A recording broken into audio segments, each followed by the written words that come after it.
दोस्तों, आज 2 अक्टूबर और जैसा कि आप जानते हैं आज गांधी जयंती है और आज ही के दिन लाल बहादुर शास्त्री जी का भी जन्मदिन है। पहले शास्त्री जी की बात करते हैं। हम इलाहाबाद में बैठे हैं, प्रयागराज में, और ये उनकी कर्मस्थली रही है। यहीं से चुनाव जीत के वो प्रधानमंत्री बने थे। दोस्तों, लाल बहादुर शास्त्री को हम भारत पाकिस्तान के 1965 के युद्ध से याद करते हैं। इस युद्ध के ठीक पहले एक घटना हुई थी। लाल बहादुर शास्त्री और पाकिस्तान के सदर जनरल अयूब खान, चूंकि वहाँ पे मार्शल लॉ था, इन दोनों की कराची में एक मुलाकात हुई थी। अयूब खान 6 फुटा लंबा चौड़ा लहीम शहीम कद्दावर पर्सनालिटी का मालिक था और शास्त्री जी 5 फुट के, और आपको जान के आश्चर्य होगा उनका वजन सिर्फ 39 यानी कि 39 किलो था। अयूब खान शास्त्री जी को देखकर बहुत निराश हुआ और जैसा कि उसने उस वक्त अपने सलाहकारों से कहा कि इतना छोटा सा आदमी इतने बड़े मुल्क को नहीं चला सकता। अयूब खान शास्त्री जी को समझने में एक भयानक भूल कर बैठा। पाकिस्तान ने 1965 में कश्मीर पर हमला कर दिया। शास्त्री जी ने तीनों रक्षा प्रमुखों की बैठक बुलाई जो सिर्फ 4.5 मिनट चली, और शास्त्री जी ने उसमें फौज से कहा कि अगर उन्होंने कश्मीर पे हमला किया है तो हम उनको जवाब लाहौर में देंगे। युद्ध खत्म होने तक भारतीय सेना लाहौर पहुंच गई थी। देखें, केवल 3 साल पहले चीन के हाथों हमने एक भयानक शिकस्त खाई थी। 1 साल से भी कम समय मिला था शास्त्री जी को, लेकिन इस बीच उन्होंने इसको एक फाइटिंग फोर्स, हिंदुस्तानी फौज को एक प्रोफेशनल फाइटिंग फोर्स में तब्दील कर दिया। 15 अगस्त 1964 को लाल किले की प्राचीर से उन्होंने दावा किया था कि हालांकि वो गांधीवादी हैं, पर हथियार का जवाब हथियार से देना उनको आता है। मैनचेस्टर गार्डियन एक अखबार था और उसके एक रिपोर्टर ने शास्त्री जी का इंटरव्यू किया था और उसकी हेडिंग लगाई थी अ स्पैरोज स्ट्रेंथ, यानी एक गौरैया की ताकत, एक गौरैया की शक्ति। उसमें उसने लिखा था कि शास्त्री जी के कद पर ना जाएं, मैंने इतना साहसी, इतना निर्भीक और इतना दमदार व्यक्तित्व पहले नहीं देखा। लेकिन इस युद्ध से हट के भी शास्त्री जी के केवल 17 महीने के कार्यकाल के बहुत ढेर सारी उपलब्धियां रही हैं।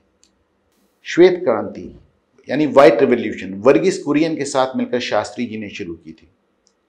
आज जो आप अमूल को जिस शेप में देख रहे हैं, इसके पीछे शास्त्री जी थे। हरित क्रांति, ग्रीन रिवॉल्यूशन, स्वामीनाथन के साथ मिलकर शास्त्री जी ने इसकी शुरुआत की थी। आपको याद रहे कि उस समय देश में अन्न की बड़ी कमी हो गई थी और शास्त्री जी ने खुद और अपने परिवार के साथ 1 जून खाना छोड़ दिया था और पूरे देश से अपील की थी कि सब 1 टाइम खाना छोड़ दें। जबरदस्त असर आया था, क्योंकि शास्त्री जी ने न सिर्फ खुद करके दिखाया था, बल्कि प्रधानमंत्री आवास के लॉन में उन्होंने हल चला के गेहूं बोया था। बताते हैं कि पूरे देश में एक समय होटल बंद हो जाते थे, रेस्टोरेंट बंद हो जाते थे, ढाबे बंद हो जाते थे। शास्त्री व्रत कहा जाता था। लोगों ने 1 टाइम खाना छोड़ दिया था।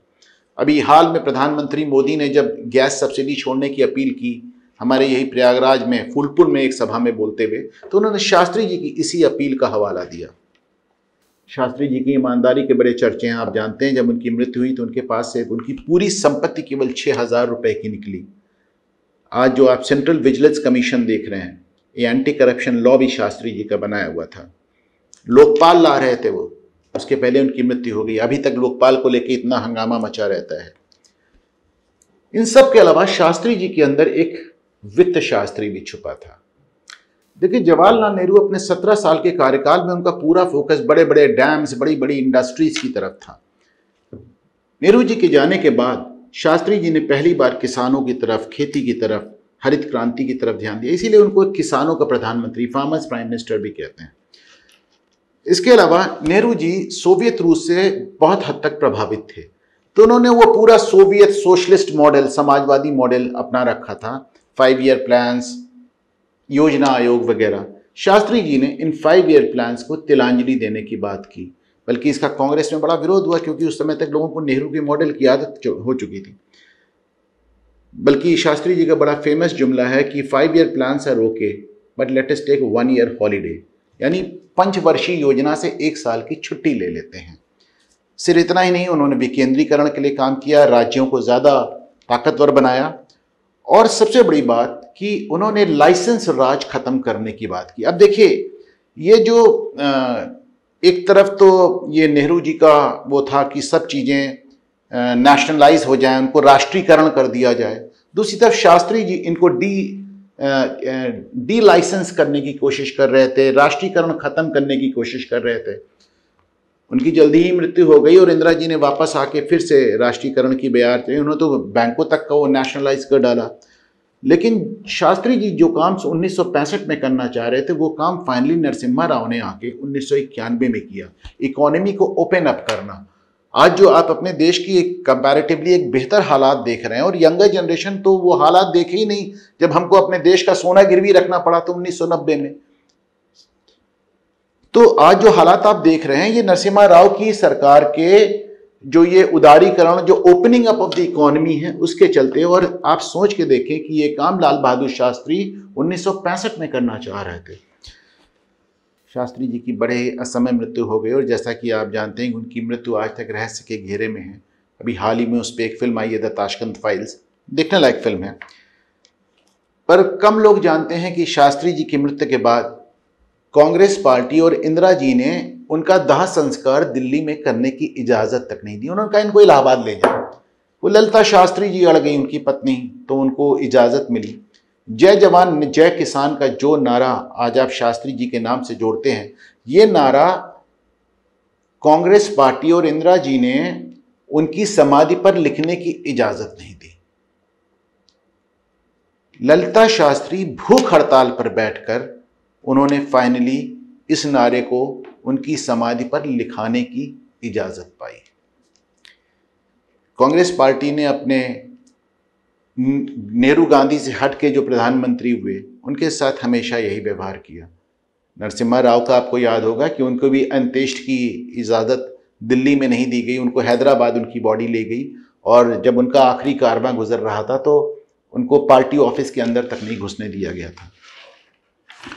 बहरहाल आज गांधी जयंती भी है और मैं समझता हूं कि गांधी जी के बारे में मैं क्या ही बात कर सकता हूं। हम सब गांधी जी को पढ़ के आत्मसात करके बड़े हुए हैं।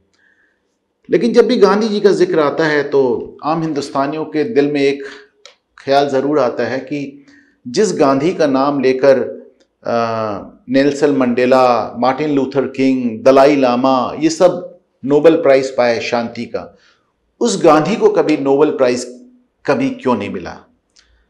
तो आपको जानकर आश्चर्य होगा कि गांधी जी का नाम शांति के इस पुरस्कार के लिए 1 नहीं 2 नहीं 5 बार प्रस्तावित हुआ और 5 ही बार नोबेल कमेटी ने उनको इस पुरस्कार के योग्य नहीं समझा।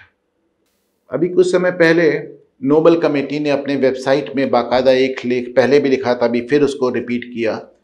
उन्होंने बताया कि क्यों गांधी जी को नोबेल पुरस्कार शांति का नहीं दिया गया।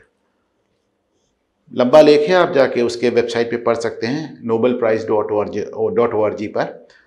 लेकिन मोटे मोटे उन्होंने 4 कारण बताए। पहला, उन्होंने कहा कि गांधी जी नेशनलिस्ट हैं, राष्ट्रवादी हैं। दूसरा, उन्होंने कहा गांधी जी पेट्रियट हैं, देशभक्त हैं।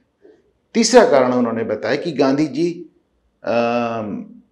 तानाशाह है, डिक्टेटर है। और चौथा और आखिर कारण उन्होंने बताया कि कभी कभी तो वो एक महात्मा की तरह पेश आते हैं और कभी कभी एक बहुत ही ऑर्डिनरी पॉलिटिशियन, एक सामान्य राजनीतिक की तरह वो बिहेव करते हैं। देखें, गांधी और उनके विचारों को हर आदमी ने अपने हिसाब से अप्रोप्रिएट किया है या फिर आत्मसात किया है तो मैं नहीं कहूँगा, इस्तेमाल किया है। और जब उनको अब आप जैसे आज आप देखें, लेफ्ट लिबरल्स हमेशा गांधी की दुहाई देते रहते हैं। लेफ्ट लिबरल्स का तो गांधी से कुछ लेना ही देना नहीं था। वो एथिज्म की बात करते हैं, नास्तिकता की बात करते हैं। गांधी के हाथ में गीता रहती थी, मुंह पे रामधुन होती थी और राम राज्य का सपना होता था। कहीं कोई मेल ही नहीं है। आप जेएनयू में देखें, गांधी और चे गुवेरा का पोस्टर साथ साथ लगाते हैं। एक सशस्त्र क्रांतिकारी था, एक अहिंसा का पुजारी था। पर इस्तेमाल करने के लिए जैसे वो है कि मुफ्त हाथ आए गालिब तो क्या बुरा है।